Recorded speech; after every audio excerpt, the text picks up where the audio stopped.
Would NATO's demise take the fear out of Russia of the Eastern European theater? And a related one, if Ukraine would renounce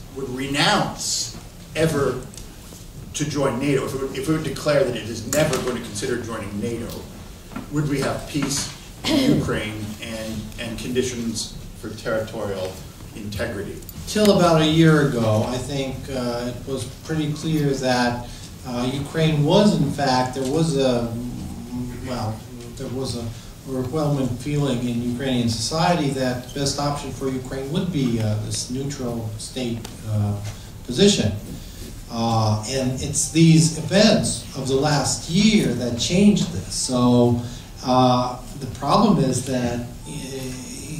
even if this kind of solution would take the fear out of Russia and would help, the problem today is how do you sell this solution to the people of Ukraine that have been influenced profoundly by the events of the past year. And there was a joke, actually, I heard in Ukraine recently that exactly about that, yes, Ukraine should sign a agreement, sign a declaration that it will be a neutral state, and